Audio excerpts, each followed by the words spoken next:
स्वागत है आपका ब्रेक के बाद। आज शिक्षक दिवस है। राष्ट्रपति द्रौपदी मुर्मू ने इस मौके पर नई दिल्ली में देश भर के 81 शिक्षकों को राष्ट्रीय शिक्षक पुरस्कार से नवाजा। शिक्षकों को संबोधित करते हुए राष्ट्रपति ने कहा कि उन्हें बालिकाओं की शिक्षा को सबसे अधिक महत्व देना चाहिए। उन्होंने कहा कि भारत को वैश्विक ज्ञान की महाशक्ति के तौर पर स्थापित करने में शिक्षकों का योगदान निर्णायक होगा। राष्ट्रपति द्रौपदी मुर्मू ने कहा है कि बेटियों को अच्छी शिक्षा प्रदान करना महिलाओं के नेतृत्व में विकास यानी वुमन लेड डेवलपमेंट का सबसे प्रभावी माध्यम है। शुक्रवार को नई दिल्ली में राष्ट्रीय शिक्षक पुरस्कार के अवसर पर शिक्षकों को संबोधित करते हुए राष्ट्रपति ने कहा कि बालिकाओं की शिक्षा को सबसे अधिक महत्व दिया जाना चाहिए, क्योंकि ये सामाजिक और आर्थिक रूप से पिछड़े वर्गों के शिक्षा स्तर को सुधारने की दृष्टि से बेहद महत्वपूर्ण है। केंद्र और राज्य सरकारों, विद्यालयों और प्रबंधकों और सभी शिक्षकों का ये दायित्व है कि बेटियों की सुविधाओं और सुरक्षा को सर्वोच्च प्राथमिकता दें। मेरा अनुभव है कि सुविधा और सुरक्षा मिलने पर बेटियां असाधारण योग्यता का प्रदर्शन कर सकती हैं। मुझे ये जानकर बहुत प्रसन्नता हुई है कि उच्च शिक्षा के क्षेत्र में ग्रॉस इनरोलमेंट रेशियो के मानक में पिछले कुछ वर्षों के दौरान हमारी बेटियां अधिक से अधिक संख्या में एनरोलमेंट करती हैं। राष्ट्रपति द्रौपदी मुर्मू ने कहा कि भारत के शिक्षकों की पहचान दुनिया के सर्वश्रेष्ठ शिक्षकों के रूप में होनी चाहिए, तभी भारत एक वैश्विक ज्ञान की महाशक्ति बन सकता है। उन्होंने साथ ही कहा कि भारत को दुनिया का स्किल कैपिटल बनाना हमारी राष्ट्रीय प्राथमिकताओं में से है।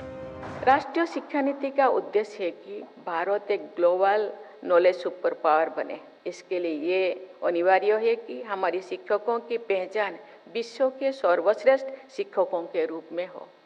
स्कूल एजुकेशन, हायर एजुकेशन और स्किल एजुकेशन शिक्षा के इन तीनों क्षेत्रों में हमारी संस्थानों और शिक्षकों को बढ़ चढ़कर योगदान देना है। शिक्षक दिवस के मौके पर राष्ट्रपति ने देश भर के 81 शिक्षकों को राष्ट्रीय शिक्षक पुरस्कार से सम्मानित किया।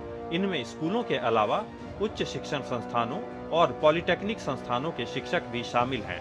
लिटरेचर के क्लासरूम्स अक्सर बहुत मोनोटोनस हो जाते हैं, क्योंकि उसमें हम सिर्फ थ्योरी पढ़ाते हैं, मगर उसको और रचनात्मक बनाने के लिए साथ ही मैंने अपने स्टूडेंट्स के मेंटल वेलबींग के लिए, मानसिक स्वास्थ्य के लिए भी थिएटर को एक थेरेपी की तरह यूज़ किया और इसी तरीके के कई सारे नवाचार मैंने किए। मैं पूरे भारतवर्ष को सबसे कम शिक्षित जिला अलीराजपुर में कार्य किया हूँ, जहाँ पर बच्चों में शिक्षा की एक अलग थी, लेकिन उसके लिए एक प्रकाश की ज़रूरत थी। मैंने उनको करके सीखने, खेल खेल में विज्ञान, और वहाँ पर चंद्रशेखर विज्ञान पार्क में निर्माण में एक शिक्षक की भूमिका निर्माण करके बच्चों के अंदर विज्ञान के प्रति रुचि उत्पन्न की। मुझे विद्यालय के नाम पर एक ऐसा विद्यालय मिला था, ऐसे विद्यालय में मेरा पदस्थापन किया गया था जहां ना ही भूमि उपलब्ध थी और ना ही भवन उपलब्ध था। तो मैंने ऐसे विद्यालय के समुदाय के सहयोग से एक संपन्न विद्यालय में बदला और कई ऐसी बालिकाएं थी जिन्हें मैंने बाल विवाह से बचाकर पढ़ाई की मुख्य धारा से जुड़ा। राष्ट्रीय शिक्षक पुरस्कारों की शुरुआत वर्ष 1958 में हुई थी।